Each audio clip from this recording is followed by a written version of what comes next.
दोस्त थी। वह कभी किसी को कोई दीक्षा नहीं देती थी। सारे दिन घर के काम काज में लगी रहती।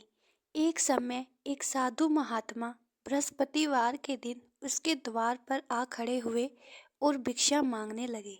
स्त्री उस समय घर के आंगन को लीप रही थी।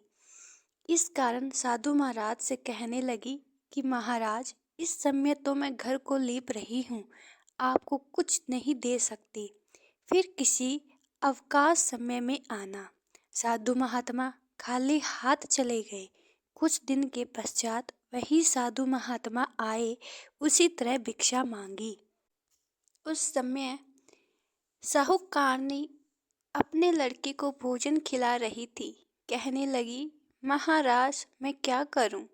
अवकाश नहीं है, इसलिए आपको भिक्षा नहीं दे सकती। तीसरी बार महात्मा आए तो उसने उन्हें किसी तरह टालने की कोशिश की, परंतु महात्मा जी कहने लगे कि यदि तुमको बिल्कुल ही अवकाश हो जाए तो क्या मुझको तुम भिक्षा दोगी? साहूकारनी कहने लगी, हाँ महाराज, यदि ऐसा हो जाए तो आपकी बड़ी कृपा होगी।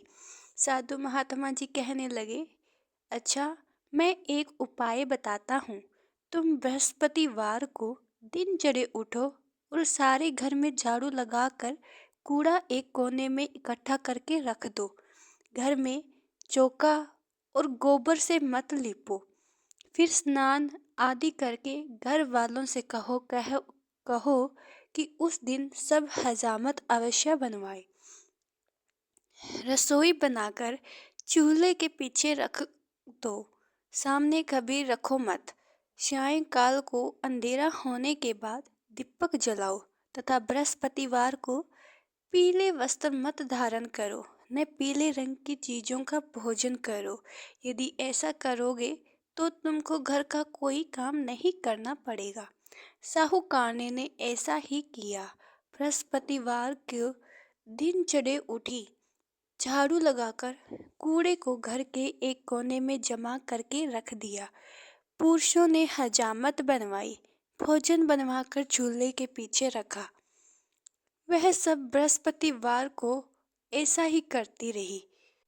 अब कुछ समय बाद उसके घर में खाने को एक दाना न रहा। थोड़े दिनों में महात्मा फिर आए और भिक्षा मांगी, परंतु सेठानी ने कहा, महाराज, मेरे घर में खाने को अन्न नहीं है, आपको क्या दे सकती हूँ? तब महात्मा ने कहा कि जब तुम्हारे घर में सब कुछ था तभी भी कुछ नहीं देती थी, अब पूरा पूरा अवकाश है तब भी कुछ नहीं दे रही हो, तुम क्या चाहती हो वह कहो। तब सेठानी ने हाथ जोड़कर कहा कि महाराज, अब कोई ऐसा उपाय बताओ कि मेरे पहले जैसा धन धान्य हो जाए। अब मैं प्रतिज्ञा करती हूँ कि आप जैसा कहेंगे वैसा ही करूँगी। तब महात्मा जी बोले, बृहस्पतिवार को प्रातःकाल उठकर स्नान से निवृत्त हो घर को गौ के गोबर से लीपो तथा घर के पुरुष उस दिन हजामत न बनवाए। भूखों को अन्न जल देती रहा करो। ठीक सायंकाल दीपक जलाओ। यदि ऐसा करोगी तो तुम्हारी सब मनोकामनाएं भगवान बृहस्पति जी की कृपा से पूर्ण होगी। सेठानी ने ऐसा ही किया और उसके घर में धन धान्य वैसा ही होगा जैसा पहले था। इस प्रकार भगवान बृहस्पति जी की कृपा से अनेक प्रकार के सुख भोग कर दीर्घकाल तक जीवित रही। बोलो गुरुवार देव की जय।